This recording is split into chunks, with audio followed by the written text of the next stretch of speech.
Decline of Mughal empire से ही। कुछ books ने ब्रिटिशर्स से स्टार्ट किया है, कुछ बुक्स ने रिवोल्ट ऑफ 1857 से स्टार्ट किया है, कुछ बुक्स ने डिक्लाइन ऑफ मुगल एम्पायर से स्टार्ट किया। ज्यादा बेहतर रहेगा यहां से ही स्टार्ट करना। इसमें मॉडर्न इंडियन हिस्ट्री में आपको नॉर्मली लेटर मुगल्स के बारे में थोड़ा सा पढ़ना होता है। अब डिक्लाइन ऑफ मुगल एम्पायर, जब मुगल एम्पायर डिक्लाइन हुआ और वो कब हुआ, 1707 से वो स्टार्ट हुआ डिक्लाइन होना और 1857 में मुगल एम्पायर का एंड होता है। ये जो पीरियड है यही है डिक्लाइन ऑफ मुगल एम्पायर। 1707 में औरंगजेब का डेथ होता है, वहीं से असल में स्टार्ट होता है मुगल एम्पायर का डिक्लाइन। कहानी को मैं स्टार्ट करूंगा 18th सेंचुरी से। 18th सेंचुरी में बहुत सारी चेंजेस आते हैं, इसीलिए इसको बोलते हैं डार्क एज या एज ऑफ चॉस। इस 18th सेंचुरी का मतलब क्या होता है? सेंचुरी तो 100 साल है, लेकिन 18th सेंचुरी का मतलब 1700 से लेके 1800 के दरमियान का पीरियड। इसी तरह 19th सेंचुरी होता है 1800 से लेके 1900 तक, आपको यह पता होगा। अब 18th सेंचुरी जो है जिसको बोलते हैं डार्क एज, एज ऑफ चॉस, बहुत सारी चेंजेस आने की वजह से इसमें मुगल वीक हुए, लेकिन मुगल डेड नहीं हुए। मुगल एक्चुअली 19th सेंचुरी में डेड हुए इस डेट पे। अब 18th सेंचुरी में क्या चेंजेस आते हैं? बहुत सारे रीजनल पावर्स जो हैं वो ऑटोनॉमी मांगते हैं, ऑटोनॉमस हो जाते हैं, इंडिपेंडेंट हो जाते हैं। कैसे पता चलेगा आपको आगे के स्लाइड्स में। जो यूरोपियन पावर थे जिनके लिए ओपन ट्रेड था इंडिया में, और उनका पहला मकसद था इंडिया का ट्रेड, ना कि इंडिया को रूल करना। लेकिन 18th सेंचुरी के लेटर सेकेंड हाफ में वो ट्रेडर्स से रूलर्स बन गए। अब वो पहले रूल करने के लिए नहीं आए थे। क्यों?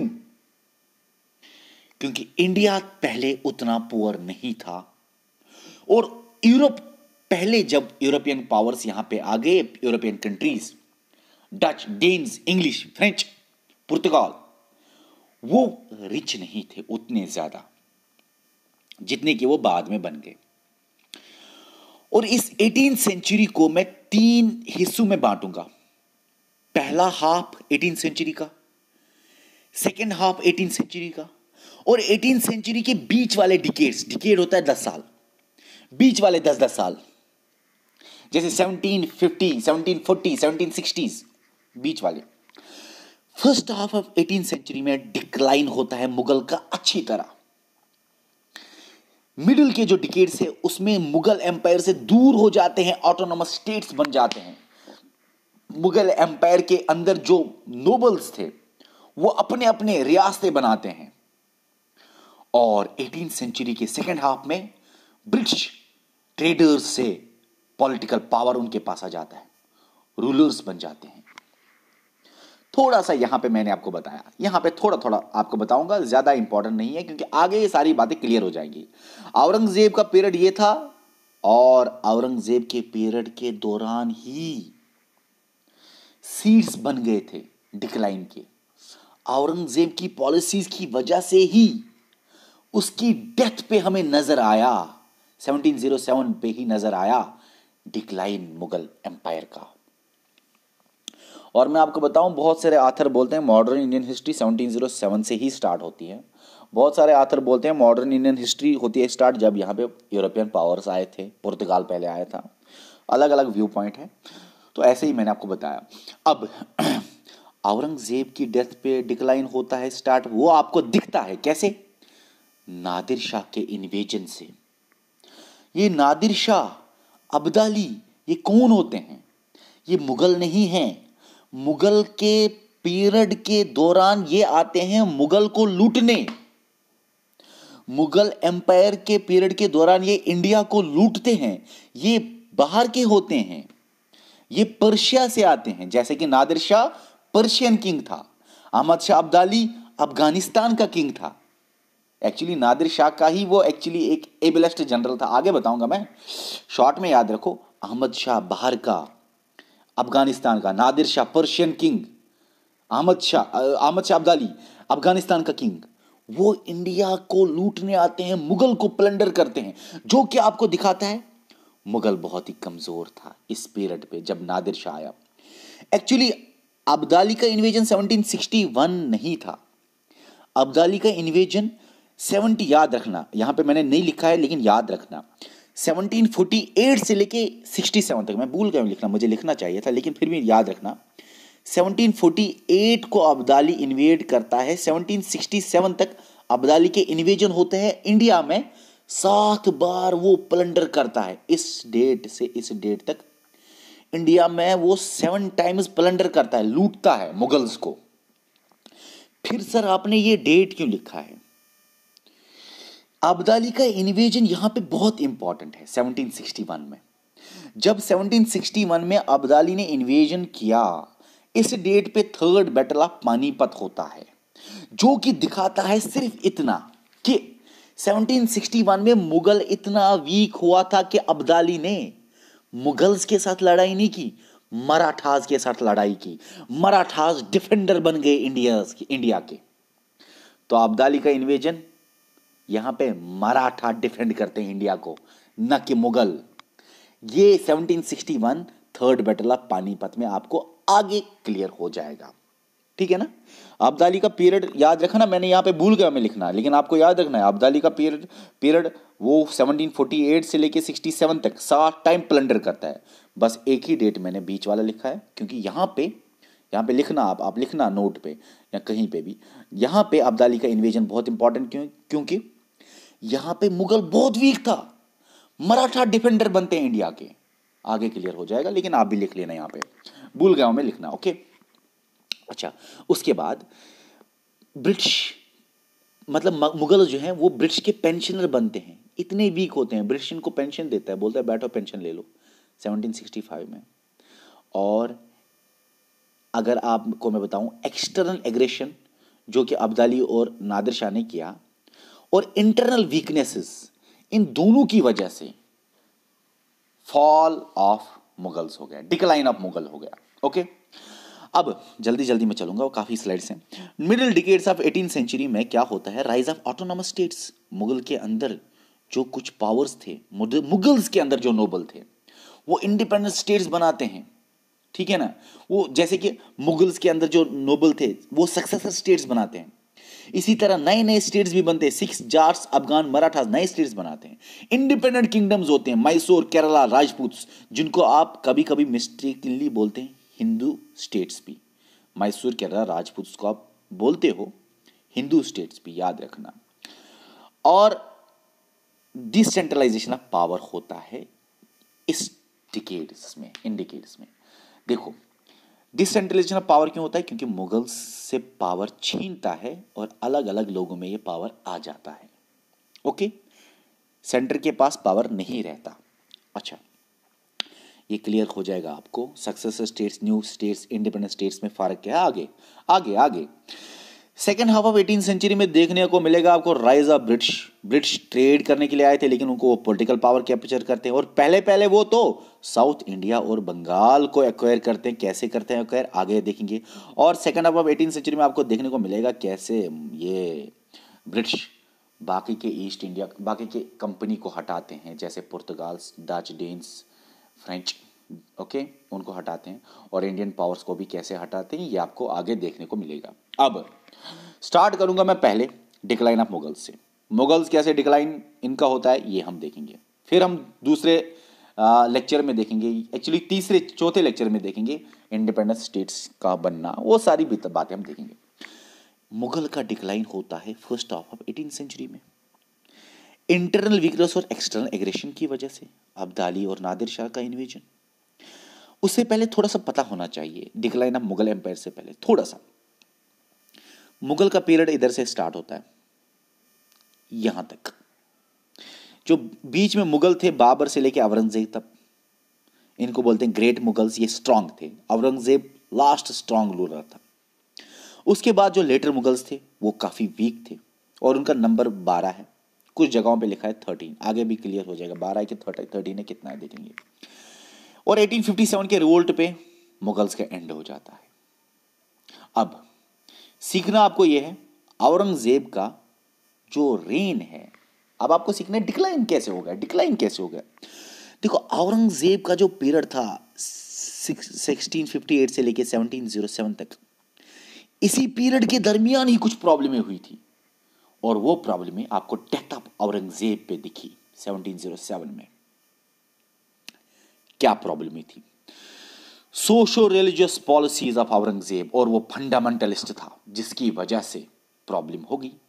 जो पॉपुलेशन है वो रिबिलियन करना स्टार्ट किया उन्होंने, मराठास के पीछे औरंगजेब और बाकी मुगल्स 20 साल का फ्रूटलेस वाल खेला, 20 साल के लिए कोई फायदा नहीं मिला औरंगजेब को।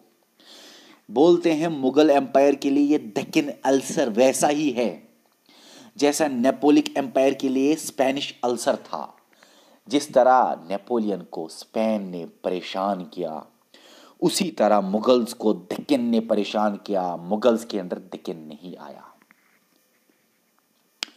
और जो औरंगजेब ने बहुत सारे रियासतें क्लियर की, मतलब कवर किए थे, जो औरंगजेब ने बहुत सारा एक्सपैंड किया था, इतना सारा एक्सपैंड करने की वजह से, वास्ट एम्पायर की वजह से उसका सेंटर वीक हो गया, सेंटर उसका वीक हो गया। ठीक है ना, क्योंकि जब वास्ट हो गया बहुत ज्यादा एम्पायर तो सेंटर तो वीक होगा ही। और उसके जो वीक सक्सेसर्स थे औरंगजेब के, वो नहीं कंट्रोल कर पाए, जो कि औरंगजेब की पॉलिसीज की वजह से प्रॉब्लमें होनी स्टार्ट हुई। वो वीक थे उसके बाद और वो कंट्रोल नहीं कर पाए, और उसके बाद जो लेटर मुगल्स आए उनका क्विक सक्सेशन होता है, वो क्विकली एक दूसरे के बाद आ जाते हैं। हालांकि दो का लॉन्ग रूल है, मोहम्मद शाह और शाह आलम का। और आपको मैं बताऊं, नादिर शाह जो है उसने इन्वेड किया इस डेट पे, जो कि मैंने आपको बताया पिछली स्लाइड में। अहमद शाह अब्दाली ने भी इन्वेड किया, 7 टाइम अटैक किया और प्लंडर किया, जो कि दिखाता है मुगल बहुत वीक थे। 1765 में मुगल को तो पेंशन बनाया गया। 1857 में बहादुर शाह को डिपोजिट किया गया। डिपोजिट का मतलब होता है पावर छीनना, डिपोजिट का मतलब होता है पावर खत्म करना, पावर ही लेना, ठीक है ना, ओके, मतलब सीट से उतारना। अच्छा, अब हम देखेंगे लेटर मुगल्स का पीरियड, कौन कौन था इस लेटर मुगल में और किस तरह से इनकी प्रॉब्लम्स की वजह से मुगल का डिक्लाइन हुआ। अब लेटर मुगल्स का पीरियड यहां से यहां तक देखना है आपको। लेटर मुगल्स में औरंगजेब की डेथ पे, वो 89 की एज में उनका डेथ हुआ। 3 बेटे थे, काम बख्श, मौजम और मोहम्मद आजम। जो ये मौजम था वो एल्डेस्ट था, और जो मौजम था वो एल्डेस्ट तो था, और आपको याद रखना है उसने काम बख्श को मारा हैदराबाद पे, और मोहम्मद आजम को मारा एट जाजू, और उसने दिल्ली पे थ्रोन एक्वायर किया, वो बन गया बहादुर शाह फर्स्ट, उसका टाइटल मिल गया। तो औरंगजेब की डेथ के बाद बहादुर शाह फर्स्ट है, या मौजम शाह आलम, उसका पीरियड ये है, एल्डेस्ट बेटा था वो। इस मोहम्मद शाह को बोलते थे शाही बेखबर भी, हेडलेस किंग। इसका दिमाग ही नहीं था, इसने बहुत सारे जागीर ग्रांट दिए अपने नोबल्स को, बहुत सारी जमीनें दे दी, लो लो ये जमीन आपकी, वो जमीन आपकी, बहुत सारे प्रमोशंस किए बिना देखे, प्रमोशंस किए, जिसकी वजह से उसका एडमिनिस्ट्रेशन खत्म हो गया। और किसको बोलता था हेडलेस किंग, शाही बेखबर? मौजम को, मौजम शाह आलम को, या आप कह सकते हो बहादुर शाह फर्स्ट को। 65 की एज में ये मरा नहीं, याद रखना। यहां पे मैंने अभी बोला, रुको, यहां पे मैंने बोला 89 की एज में औरंगजेब की डेथ होती है, लेकिन यहां पे याद रखना 65 की एज में ये बना, पावर में आया। ये लर्नड था, काफी लर्नड था। इसने रिवर्स किए औरंगजेब की पॉलिसीज, ठीक है ना, काफी काबिल था। रिवर्स की औरंगजेब की पॉलिसीज, काबिल तो काफी था लेकिन दिमाग नहीं था, बस प्रमोशंस देने लगा, जागीर्स देने लगा, एडमिनिस्ट्रेशन इसने वीक किया, ठीक है ना। अभी इसने रिवर्स किया औरंगजेब की पॉलिसीज, इसलिए ये लर्न था। क्या क्या पॉलिसीज वो आपको देखने को मिलेगा। टॉलरेंट ये बन गया टुवर्ड्स हिंदूज। औरंगजेब टॉलरेंट नहीं था टुवर्ड्स हिंदूज। बहुत सारे आथर बोलते हैं कि हिंदूज के लिए वो टॉलरेंट था, बहुत सारी, लेकिन मेजॉरिटी बोलते हैं कि वो औरंगजेब की पॉलिसीज अगेंस्ट हिंदूज थे। वो ये वाला बंदा जो है वो टॉलरेंट टुवर्ड्स हिंदूज था। इसने टेंपल का डिस्ट्रक्शन नहीं किया, ओके। और इसने क्या किया, औरंगजेब की पॉलिसीज को रिवर्स करके इसने पैसिफिक पॉलिसी अपनाई, पीस अपनाया, कमजोरी में या स्टेट्समैनशिप में, लेकिन पीस इसने अपनाया। मराठास के साथ इसने पीस करना चाहा और किया भी। राजपूत के साथ पीस किया, जाट्स एंड बुंदेलियास के साथ पीस किया, सिख्स के साथ भी पीस किया, लेकिन बाद में प्रॉब्लम हो गई, बताऊंगा मैं आपको। जो कि इसने मराठास के साथ पीस किया, इसने कैसे किया, एलो किया इसने शाहू को, जो कि मराठा का सरदार था, जिसको कैप्चर किया गया था, मुगल्स ने कैप्चर किया था, उसको इसने रिलीज मतलब एलो किया कि वो जाए महाराष्ट्र। मराठास के शाहू को उसने रिलीज किया, वो जाए महाराष्ट्र। लेकिन आपको मैं बताऊं, उसने सरदेश मुखी भी दे दी उनको, लेकिन उसने चोट नहीं दिया और उसने रिकॉग्नाइज नहीं किया शाहू को कि वो मराठा सरदार है। ये दो प्रॉब्लमें हुई। फिर से बोलूंगा, शाहू को उसने छोड़ दिया महाराष्ट्र, वो चला गया और उसने सरदेश मुखी उनको दे दिया। देखो ना, ये सरदेश मुखी और चोट आपको अच्छी तरह क्लियर हो जाएगा। आपको फिलहाल ऐसा याद रखो कि मतलब टैक्स कलेक्ट करना होता है, ठीक है ना, टैक्स कलेक्ट करना, टैक्स के नाम, फिलहाल ऐसे याद रखो। सरदेश मुखी और दे दिया, लेकिन चोट भी मांग रहे थे मराठास, लेकिन उसको उनको चोट नहीं दिया और रिकॉग्नाइज नहीं किया शाहू को कि ये मराठा सरदार है। और इसी की वजह से आगे मराठास में प्रॉब्लम होती है कि इसने ये रिकॉग्नाइज नहीं किया शाहू को, जिसकी वजह से उधर मराठा का सरदार कौन बनेगा, ताराबाई बनेगा, कौन बनेगा, वो सारी बातें मैं आपको बताऊंगा आपके आगे। उधर प्रॉब्लम हो गई मराठास में। इस वजह से थोड़े से मराठास इससे नाखुश भी थे, हालांकि इसने पीस ही अपनाना स्टार्ट किया इनके साथ। राजपूत के साथ पीस किया कैसे, उनको स्टेट्स अपने दे दिए, उनको बड़े बड़े मनसब्स दे दिए और सूबेदार उनको बना दिया, ठीक है ना, समझ आ रहा है ना, ओके। अच्छा, उसके बाद एक सेकेंड, उसके बाद क्या होता है, हाँ, उसके बाद क्या होता है, राजपूत के साथ भी पीस हुआ, ये तो मैंने आपको बताया। जाट्स एंड बुंदेलास के साथ भी पीस किया। एक जाट चीफ था चुरैमान, उसके साथ पीस किया और यही चुरैमान बंदा बहादुर के खिलाफ मुगल्स के साथ खड़ा हुआ। जाट चीफ याद रखना, बंदा बहादुर जो सिख्स का चीफ था, सिख्स का किंग था, सिख किंग बंदा बहादुर उनका हेड, उसके खिलाफ ये चुरमान जाट चीफ उसके खिलाफ मुगल्स के साथ खड़ा था। और जो बुंदेला चीफ था छत्रासल, बुंदेला चीफ जो छत्रासल था, वो एक मुगल का लॉयल फ्यूडेटरी बना, ठीक है ना, लॉयल फ्यूडेटरी बना। अब आप सोच रहे होगे मनसब क्या है, सूबेदार क्या है, फ्यूडेटरी क्या है। देखो, मनसब का मतलब होता है जगह, पीस ऑफ लैंड देना। सूबेदार का मतलब होता है एक सूबा देना, ठीक है ना। और जैसे कि यहाँ पे फ्यूडेटरी का मतलब होता है कि कोई ज़मीन का टुकड़ा देना और वहाँ पे उनको उधर से बोलना कि चलो दे दो, उधर से रेंट कलेक्ट करके या कुछ। ये सारी चीज़ें आपको आगे भी क्लियर हो जाएगी। मैं बार बार बोल रहा हूँ आगे क्लियर हो जाएगी, क्योंकि आगे आपको कहीं ना कहीं पढ़ना होगा ये। अब और भी बातें हैं, जैसे कि सिख्स के साथ पीस हुआ कैसे, बड़े बड़े मनसब दे दिए सिख्स को, इसने हाई मनसब दिए। किसको, गुरु गोविंद सिंह को इसने हाई मनसब दिया, ठीक है ना। गुरु गोविंद सिंह तो खुश हुआ, लेकिन गुरु गोविंद सिंह जब उसकी डेथ हुई तो बंदा बहादुर और सिख्स ने इन लीडरशिप ऑफ बंदा बहादुर रिवोल्ट किया, जिसकी वजह से ये जो बंदा है मौजम, बहादुर शाह फर्स्ट, उसने क्या किया, उसने इस बंदे बहादुर को लोहगढ़ में डिफीट किया।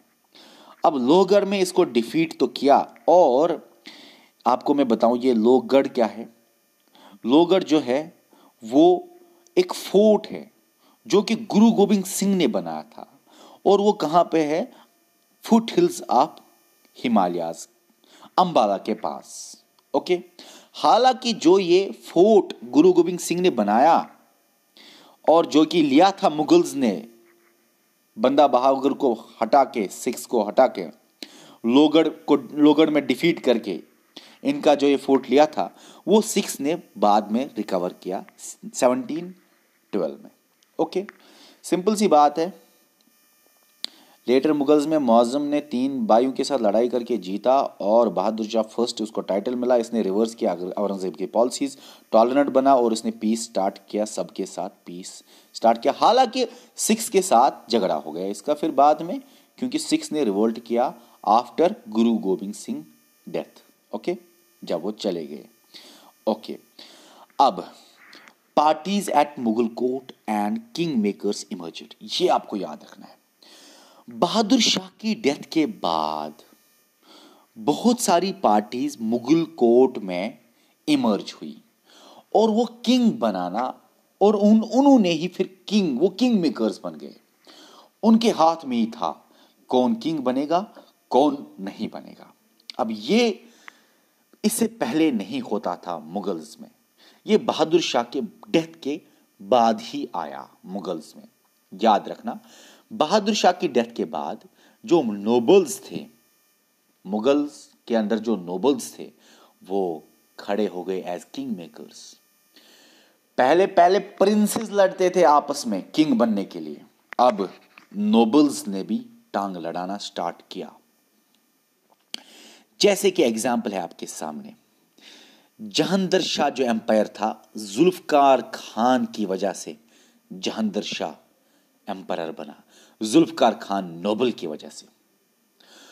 फारुखसियार एम्पायर बना सईद ब्रदर्स जो कि नोबल्स थे उनकी वजह से। फारुखसियार रेज हुआ और बाद में सईद ब्रदर्स ने ही फारुखसियार को मारा। पहले फारुखसियार को बनाया, फिर फारुखसियार को गिराया भी। ये आपको दिखा रहा है कि नोबल्स किंग मेकर्स बन गए। अब नोबल्स के अंदर भी पार्टीज थी भाई, नोबल्स 4 तरह के थे। अब नोबल्स के अंदर जो पार्टीज थी उनमें 4 तरह के कौन कौन से थे। तुरानी पार्टी, सेंट्रल एशिया के नोबल्स, सेंट्रल एशिया के लोग। ईरानी पार्टी, मुगल्स के अंडर जो ईरान के नोबल्स थे। अफगानी पार्टी, मुगल्स के अंडर जो अफगानिस्तान के नोबल्स थे। हिंदुस्तानी पार्टी, मुगल्स के अंडर जो इंडियन मुस्लिम्स थे। अब ये जो 3 पार्टीज है वो फॉरेन थी, एक हिंदुस्तान की पार्टी थी, इंडिया के मुस्लिम्स इसमें थे, नोबल्स। ओके, अब इंडियन मुस्लिम्स जो थे उनको राजपूत्स और जाट्स भी सपोर्ट करते थे, क्योंकि इंडिया के मुस्लिम्स थे और वो बाहर के थे। आपको ये याद रखना है दिमाग में भाई, नोबल्स जो थे मुगल के, वो बहुत सारे जगहों से नोबल्स बने थे।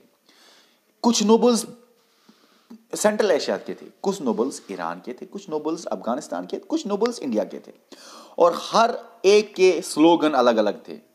रिलीजन पे और रेस पे ये हर एक नोबल बस स्लोगन देता था अपने फायदे के लिए, इंडिया के प्रॉफिट के लिए नहीं, अपने फायदे के लिए।